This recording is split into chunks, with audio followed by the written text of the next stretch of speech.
Welcome back, everyone, to the 6th SLOBCast.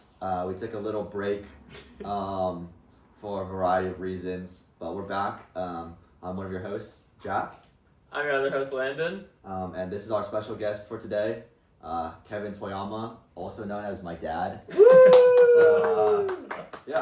First question Very important item of business.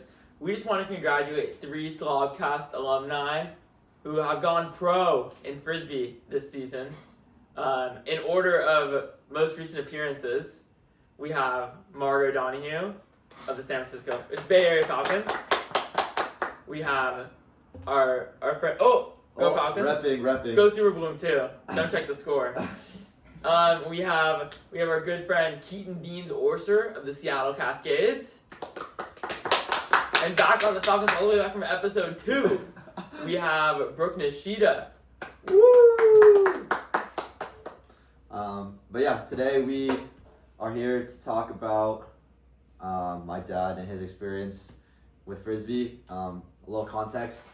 He was a big basketball fan growing up. That was his main sport, I would say. Would you? Yeah, absolutely.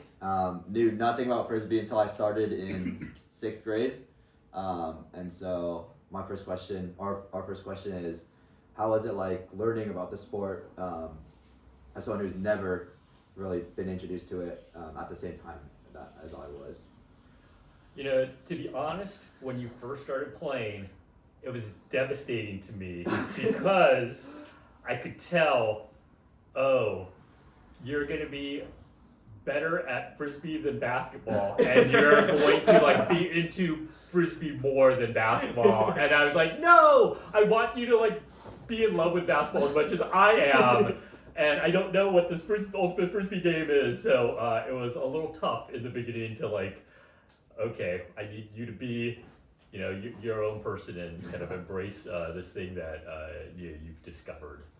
But it's, it was super interesting because one, I didn't know anything about it, and so I wasn't able to give you all my wisdom and all my coaching expertise to help you become a better player, so you just kind of did this all yourself. And then just trying to figure out the basketball part of when you're growing up playing basketball. I think that it benefited you as far as giving you a sense of angles and space and anticipating how people are moving on the field like it was on a court. And when I see your teammates, like Carson, when he was a soccer player, and I think all those kinds of angles and spacing things really translate over to Frisbee. Mm-hmm. Did you play any sports growing up? I played soccer and baseball growing up through elementary and middle school, and then in high school I played tennis, which may be the least applicable sport. Maybe angles. Yeah, I get angles. That's why I can throw it. Lateral movement. Oh, big shuffler. Yeah. That was my least favorite part of tennis. Big D guy, right? Oh yeah, you know me, D-line. Yeah. For reference to, my dad's coached me in basketball since 1st grade, so I'm very used to being told what to do by him. Well, no, we would have conversations and discussions about what you should do, and you were right every time. And then you would agree with me. That is what you should be doing. But the other thing I think is kind of learning about the sport, and now you guys and our live studio audience of SLOBs who are here at the Toyama residence. I love watching you guys play. It is my favorite basketball team and football team and baseball team all rolled up in one when I watch you guys play. And that's high praise. There's nothing I like more than watching it. And so you would watch a SLOB game of courtside seats in the Warriors? I would. I totally would. I mean,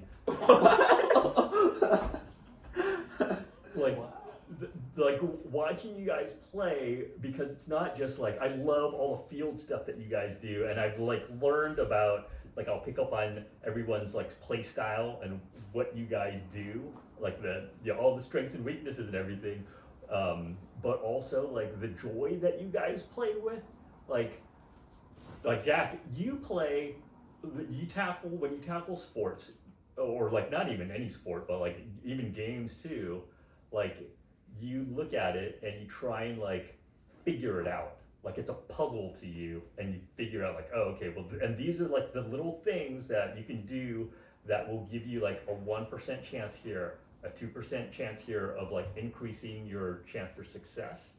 And so like the fun that the SLOBs provide, like your, that context for you, like I think it totally like balances out like, the intensity and seriousness that you have with just like the fun of playing, and I love that. Yeah, I think one of the biggest reasons. Now I still play basketball. I am SLOB team. We just won another quarter, so I haven't given up on basketball. But definitely, you can tell that the spirit, I guess, for frisbee is a lot higher. There's, at least in our games, a lot less complaining to the refs. And I don't know, people seem to be having a little bit a better time, which I think I should have complained more to the observers today. is one of the reasons why it really pulled me in, as well as, of course, the community and all the other aspects for the team. I have a really important question for you. For me? Yeah. Who was a better basketball coach? Your dad growing up, or me on the IM basketball team our sophomore year? I think Landon may have dressed more formally. Did you ever wear a suit to their games? I did not, but I did see like you actually coached them to a championship. I did. So he actually had a clipboard with nothing on it. I think I wrote like hustle. Oh yeah, and he was holding it up. I would like scribble. I think he said he was like also like the offensive coordinator, which is not really a thing for basketball, I guess, at the high level. But I would have to say my dad, unfortunately for you, but it's close. Okay. It was close. Okay, I'll take that, I guess. Yeah. So as you mentioned too, seeing how like Jack and other people on the team tackle it to get a little better, you and your family have maybe watched more SLOB games than anyone else over the last 4 years, including many players. How have you seen the team grow and develop over those last 4 years? Well, so one thing I do want to say is like we are Lisa and I are blessed with being in pretty close proximity to Cal Poly and a lot of the tournaments that you guys go to, so that we're able to go. Like a lot of folks, a lot of parents aren't able to do that because they just physically live too far away or things like that. So we feel very lucky for that. And like what set the tone for us was actually SLOB alumni Marcus Holly's parents. Shout out Marcus. Kim and Chris, his parents, were like so generous with the team and kind of being like the team parents for them. And when Marcus graduated, like we wanted to do our part and kind of help, and they totally set the tone for us. And seeing kind of like some amazing athletes on the team, and the SLOB brand of Ultimate is very distinct. There is That's a good word. There is some wackiness going on. There is some going hard, but also you guys pick each other up. Like there's like that kind of I think there's a culture of resilience when things are not going right. And I remember it was one of the president qualifiers, I think, a couple of years ago, and there was it was one of the San Diego State players came up to me when I was watching, and they're like, "Oh, are you like the coach for the team? And I was like, what? And I told him, oh no, they don't really have a coach. They like coach themselves. And the guy was like, well, what? Like, oh, but do they like practice with the A team? I'm like, no, they kind of do their own thing. They run their own drills and everything. And the guy was just like so puzzled because like he went over and he was like telling that to his teammates. And they were like they're so good, but like how they don't have a coach. So like it's kind of seeing that like you guys have maintained that for these 4 years is really cool. Like you just like there's a kind of like a team culture that was set, and as new guys come, as you guys too especially have you guys are now 4th years, and like new generations of players have like started to come on. Like you guys like continue to set the tone for everybody else, and like that's a great balance for the team of like good quality frisbee and like having a great time together. Like this is like both on and off the field. But yeah, seeing the team over, like I remember I think your guys' first year and seeing Lane Sutton out there on the Shout out Lane field. Sutton. I was like, what is up with this dude? He is like amazing. Oh, amazing. Yeah, that's the word I would use for Lane too. And he just had this like it wasn't just he was fast and he was long and could jump for miles, but I actually thought the skill that he was like what made him special was the way that he was able to track the frisbee in the air. Like he would, he could calculate like the flight and the angle and everything. And I was like, oh, that is, when you have that layer on top of like the physical gifts, that was like pretty crazy. And he has pretty special physical gifts Yeah. as well. So do you think that team would be our current team? Woo! It's tough because, like this year's rookie class is really good. Like you look at the guys who came on and like they've played before. They like, it's not guys just learning, but it's, they have the experience. And then even the last year's rookies and the year before, like everybody's like making these like this great progress. Like you guys are pretty deep now. Yeah. I think it comes down to this team or the 2024 team. And 2 years ago. 2 years ago. And I was pretty high on the 2024 team. We had a prime Lane Sutton. We had Alex Herman dropping down from core. We had Marty, who then rose back up to core afterwards. We had Nico, who would shortly join core, and a whole cast of vets, and Brandon. and Brandon, and then people like you, like really rising up and gaining those spots. And I was like, it's gonna be really hard to beat that 2024 team. And then our first tournament of the year, we beat Santa Barbara, who is a very formidable team, and I thought we could have something special on our hands this year. Oh, you mean the Santa Barbara A team? Oh yes.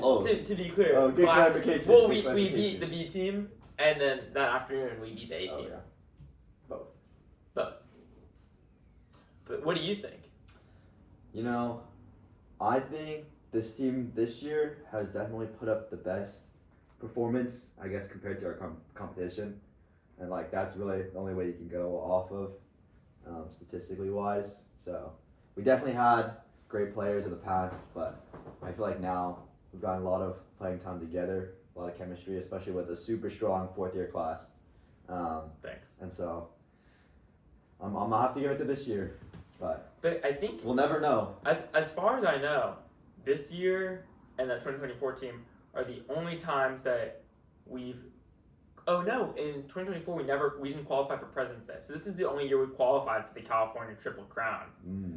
Santa Barbara invite, President's Day invite, and Stanford invite, which is a pretty exclusive club. Not many teams can claim that. Only a handful. Probably no other B teams, if I had to guess. It definitely not this year. Yeah. I don't know if ever. Yeah.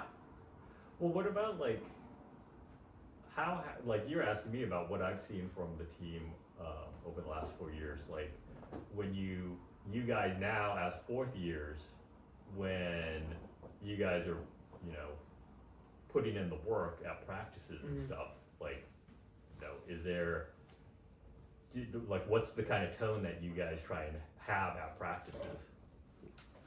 It depends. It depends on the practice, to be honest. We always say like we're locking in for regionals because that's coming up. But it really depends. Some of them super high effort. Everyone's playing super competitively, especially in the scrim.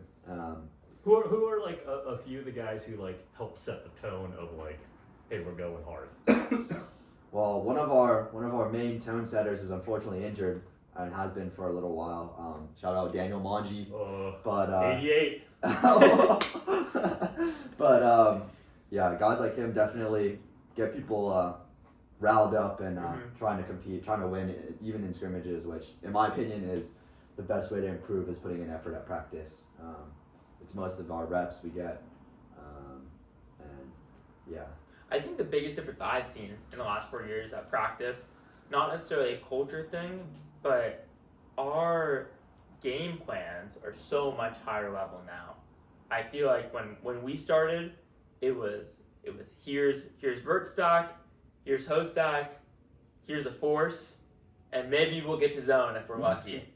And now we're confident in zone. We're doing force middle looks. We're trying some poaches. We're trying some end zone sets, and that has been a lot helped by, like you said, we have people coming up who are familiar with frisbee and have played before.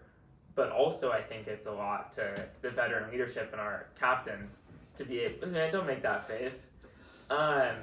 Who are able to explain it and bring it in, so it makes sense for the new people and still engaging for the people who have played for years. I do like shout out captains. I see like Jack Karpinski, Jack Pearson, Jelly, like the way that the captains like create like a cohesive team. Like that's not something, especially when you don't have like a formal coach, like that everybody has to kind of add in their own little bit of magic to like make that happen. I mean, I think like last season when like Jelly was hurt a lot and he's out, like he's the guy like leading all these cheers to like pick people up and give them that kind of emotional lift. And when everybody's I'm not like a big cheer guy, but I see the effect of it where like everybody, when people are some people are leading the apple fritter,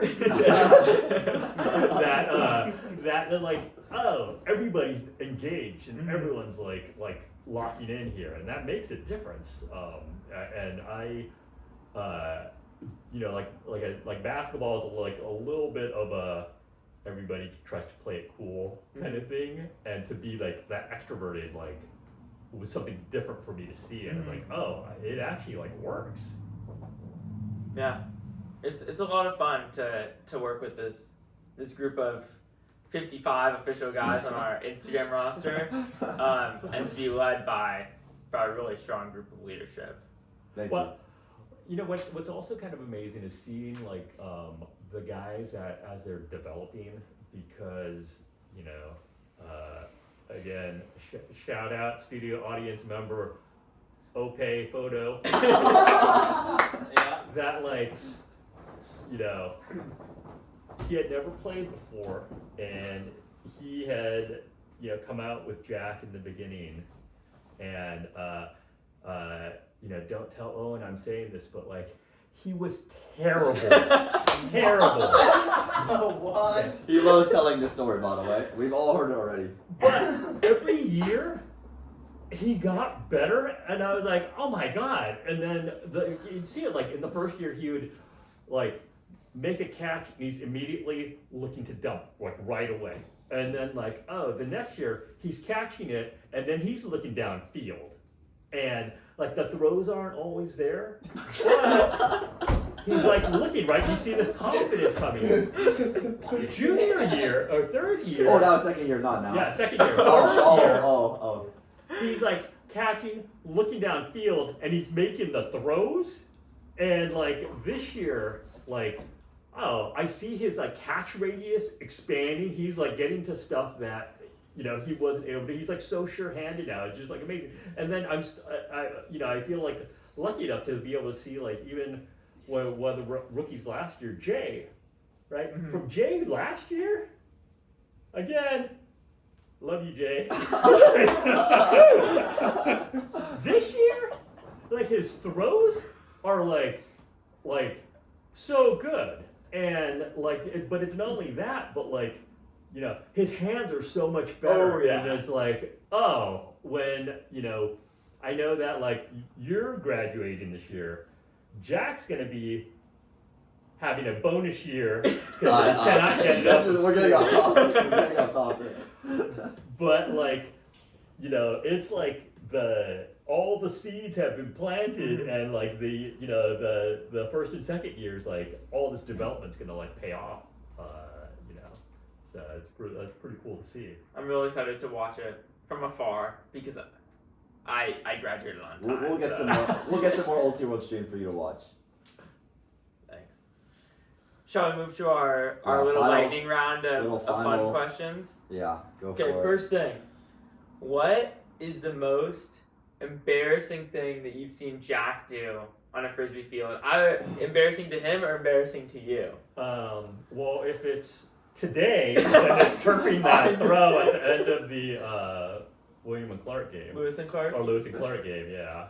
Yeah, we were ready at Forest Universe, and Jack threw it into the ground. That may or may not have happened. Good thing it's not good thing it's not filmed, so we'll never know.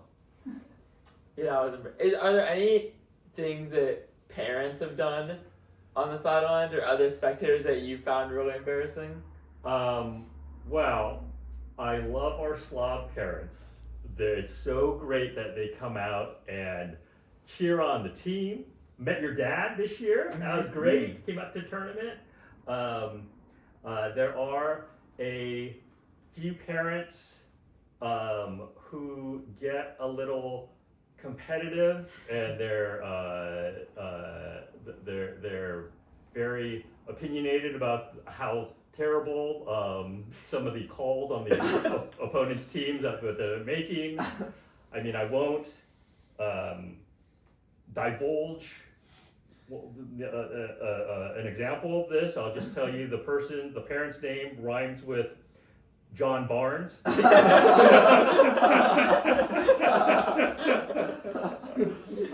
But it's like, it is super fun to see like the parents like fired up and like really excited to see. And again, what's great is like they aren't just like rooting for their kid; they're rooting for everybody on the team, and as they get to kind of know like all the teammates and everything. You know, it's hard to emphasize how much like watching you guys play is so much fun, and you know, seeing you know, the different players, you know, just like they're getting better, and like, oh, that's so like, oh, every little accomplishment is like so great. Yeah. On our side, it's really cool to be able to share that. Like when my dad came, it's like, oh my gosh, like, and you know, these people like Jack, like, remember, like, he stayed at our house for a few nights over the summer for this club tournament, and to be able to share like, here are my best friends succeeding alongside me with this team. And we definitely appreciate all the support. We try to give back in a way. Landon and I have hit birthday celebration for you in the past, little Sean Rock that he missed, so we had to do it like 3 times in one game. But have there been moments for like you guys of like, ooh, it's a little cringy with the parents on sidelines? Not that I can think of. I feel like I get into the zone in games often, and I don't see anything. Sometimes I'll like kick spike it and not realize that a person's running. One time I was doing a snow angel on the ground, and I didn't realize I almost like swiped at someone's foot who was walking right by. I think I get a little too in the zone to realize that. Probably a good thing. Yeah, the parents definitely noticed, but like they're just spectators. Don't get in my head too much about that. Any other last minute questions? No, I think that's Anything else you want to share for our hundreds of thousands of viewers? Well, just how much of an honor it is to make it onto the SLOBCast. I have been a long time watcher. You watch? I've been a subscriber from episode 1. Wow, that means a lot. Like pound that subscribe button. Maybe the only person to watch all 6 or 5 SLOBcasts. Let us know if you have also watched all 5. Because you're one of few. There is so much ridiculousness that goes on. I love the Owen, his videos on there just crack me up as well. It divulges some of the ridiculousness that is not on the field, or that's not like I don't get to see. Sometimes some things that like this is probably not meant for my eyes, but that's okay too. It is. Thank you very much for having me on. Of course, it's the least we can do for years of shade tents and Gatorade and Cliff Bars and tons of support. So we're super happy to have you. Thank you. Yeah. Thank you all for watching. We'll catch you next time. Very soon, right, Yeah, Jack? soon. You heard it here first. Subscribe!